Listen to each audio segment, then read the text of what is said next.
Assalamualaikum. Anda sedang menonton Sekilas Fakta 24 November 2023 bersama saya Pia Ernadia.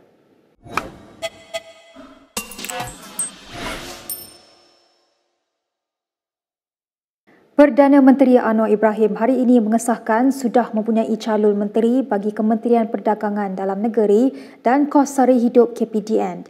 Beliau berkata portfolio berkenaan akan diisi secepat mungkin, tidak lama lagi.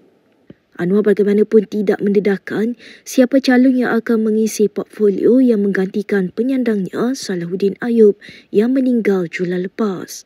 Betul, dah ada nama pengganti arwah ke?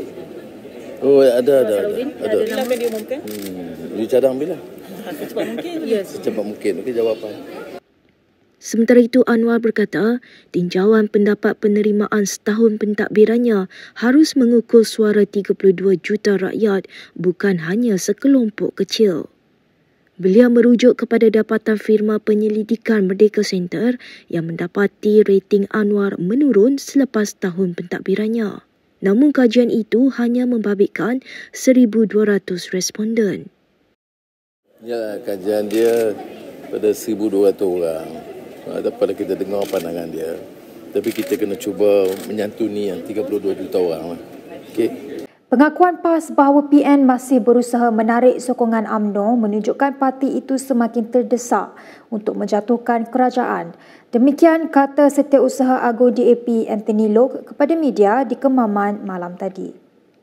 Ini menunjukkan mereka ini desperate.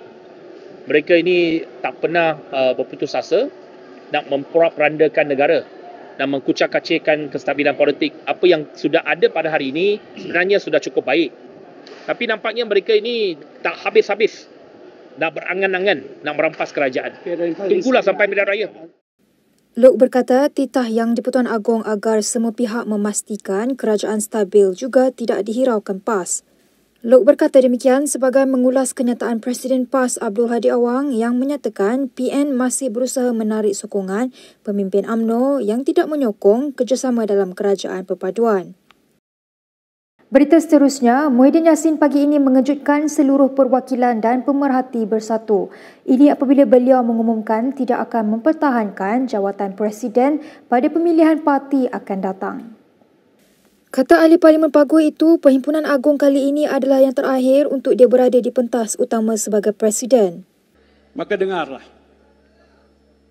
Pada hari Jumaat yang mulia dan penuh barakah ini, saya ingin mengumumkan bahawa masa untuk saya mewariskan kepimpinan parti kepada barisan pimpinan yang baru telah pun tiba. Dan untuk itu saya ingin menyatakan bahawa saya tidak akan mempertahankan jawatan Presiden saya dalam pemilihan parti yang akan diadakan sebelum hujung tahun hadapan, yang tarikhnya akan ditentukan oleh Majlis Pimpinan Tertinggi. Nampak macam semua tak mau je, Tan Sri. Keputusan saya inilah untuk memberikan ruang pada pemimpin pelapis bersatu mengambil alih kepimpinan parti menurut proses demokrasi yang diamalkan oleh parti kita. Bagaimanapun, pengumuman itu mendapat reaksi perwakilan yang meminta Muhyiddin menarik balik keputusannya tersebut. Ada perwakilan dilihat sebab dan mengesat air mata mereka susulan pengumuman Muhyiddin itu. Sementara itu, pada sidang media, Setiausaha Agung Bersatu Hamzah Zainuddin berkata, pengumuman Muhyiddin itu hanya bersifat cadangan. Katanya perkara itu tidak semestinya diterima oleh pimpinan dan akar umbi. Saya nak maklumkan di sini. Tadi baru ucapan Tan Sri. Jangan persoalkan kerana kita belum buat keputusan untuk tidak menerima. Ini pasal apa yang nak persoalkan ini? Itu baru cadangan. And I don't want this to be a big issue. I'm telling you, all of us dalam MPT telah bersetuju. Tan Sri kata dia tidak mahu mempertahankan. Bukan bermakna dia nak letak jawatan. Dia tidak mempertahankan dan kita tidak mencadangkan sesiapa pun. Dan Tan Sri tetap menjadi Presiden kita. Seorang pemimpin UMNO yakin Bersatu akan ditinggal sebelum PRU 16 walaupun Hamzah Zainuddin berkata parti itu boleh pergi jauh. Ahli Majlis Kerja Tertinggi Puan Zarkashi berkata Bersatu gagal menjadi pengganti kepada UMNO berikutan tiada akar umbi sendiri. Dalam satu kenyataan di Facebook, Puat berkata parti itu bukan sahaja ditinggal jauh oleh PAS tetapi oleh Ahli Parlimen Bersatu sendiri. Semalam Hamzah yang juga Setiausaha Agung Bersatu menggesa ahli bekerja keras untuk parti. Menurut Hamzah, parti itu berpotensi pergi jauh berdasarkan prestasi pilihan raya lalu. Hamzah mengingatkan ahli dalam tempoh sesingkat 6 tahun, ia mampu memenangi 31 kerusi parlimen. Hamzah berkata demikian dalam ucapannya kepada perwakilan pada Perhimpunan Agung Tahunan Bersatu di Pusat Konvensyen Ideal IDCC Shah Alam semalam. Dalam pada itu, Puat juga berkata ahli Bersatu akan beralih kepada PAS atau sokongan kepada Perdana Menteri Anwar Ibrahim. Kita ke perkembangan berikutnya. Ketua Penerangan Bersatu Razali Idris mengaku tidak bersalah di Mahkamah Seksyen Kuala Lumpur pagi ini atas tuduhan menghasut. Terdahulu, Ketua Bersatu Terengganu itu didakwa di bawah Seksyen 41B Akta Hasutan 1948. Pada 15 November, SPRM membuat laporan polis berhubung ucapan Idris ketika Majlis Pelancaran Jentera PRK Parlimen Kemaman. Mengikut kertas pertuduhan, Razali didakwa mengeluarkan kenyataan berbaur hasutan mengenai dakwaan bahawa badan kehakiman dikawal oleh kerajaan. Sabit kesalahan, dia boleh dipenjara sehingga 3 tahun, denda tidak lebih RM5,000 atau kedua-duanya sekali. Hakim N. Priscilla Hema Malini membenarkan Razali dibebaskan dengan ikat jamin sebanyak RM6,000 dengan seorang penjamin dan memerintahkan tertuduh tidak membuat sebarang ulasan awam sehingga kes selesai. Dia juga menetapkan 8 Disember untuk sebutan kes. Hanya Abdul Wahab Abdul Kadir yang mampu mengesahkan peranan serta identiti sebenar individu dikenali sebagai Mr. H. Demikian kata Pengarah Jabatan Siasatan Jenayah Bukit Aman, Muhammad Syuhaili Muhammad Zain pada sidang media di Bukit Aman, Kuala Lumpur hari ini. Muhammad Syuhaili mengulas isu yang dikaitkan dengan video perbualan jelik yang turut membabitkan Ketua Pengarah Jabatan Komunikasi Komuniti JKOM Muhammad Agus Yusof. Mr. H tu masih lagi misteri kerana kita masih lagi belum berjumpa Wahab. Wahab saja yang tahu Mr. H. So if Wahab confirm Mr. H, then baru kita boleh panggil secara positifnya mengenal pasti siapa H. Semalam, Ketua Polis Negara Razarudin Hussein mengesahkan individu dikenali Mr. H sudah memberi keterangan kepada polis. This all hearsay at the moment. Okay, so kita mengambil daripada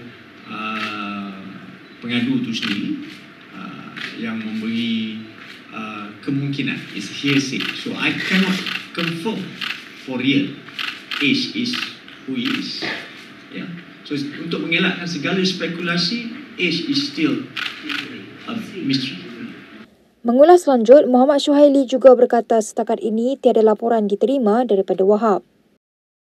Bekas anggota unit tindakan khas UTK Sirul Azhar Umar akhirnya dibebaskan awal bulan ini selepas 9 tahun ditahan dalam tahanan imigresen di Australia. Walaupun begitu, Sirul tetap mengunci mulut mengenai misteri kematian Altantuya Syahari Ibu dan siapa yang mengarahkan pembunuhan wanita warga Mongolia berkenaan. Dalam program wawancara bersama Al Jazeera pada pagi ini, Sirul berkata dia tidak boleh beritahu siapa yang memberi arahan tersebut. Namun begitu, Sirul berkata dia diberitahu oleh pegawai atasannya, Azila Hadri, bahawa mereka menjalankan operasi khas untuk Najib Razak. Sirul juga mendedahkan dalam program itu bahawa dia telah dibayar untuk berdiam diri sebelum ini. Dia juga berkata walaupun selamat di negara orang, masih terdapat usaha untuk mengawal dirinya. Untuk rekod, Najib berulang kali menafikan terlibat dalam pembunuhan Altantuya. Altantuya dicolek dan dibunuh di Shah Alam pada Oktober 2006. Dua daripada pengawal peribadi Najib, iaitu Sirul dan Asilah, disabitkan bersalah atas pembunuhan itu pada 2009. Dalam pada itu, Sirul mendakwa adalah bahaya baginya untuk kembali ke Malaysia dan merayu untuk diterima menetap di Australia. Dalam masa sama, dia juga memohon maaf kepada keluarga Altantuya dan meminta pengampunan mereka.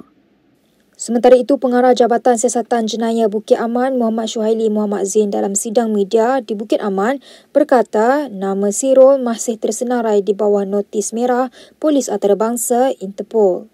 I think there's no instruction to revoke. I think it's still in red notice. Sebab kalau kita nak minta tiba-tiba kita keluarkan daripada red notice, then there's no need for us to go and bring him back. So the red notice still remain where it is. Berikut beberapa lagi ringkasan berita untuk hari ini.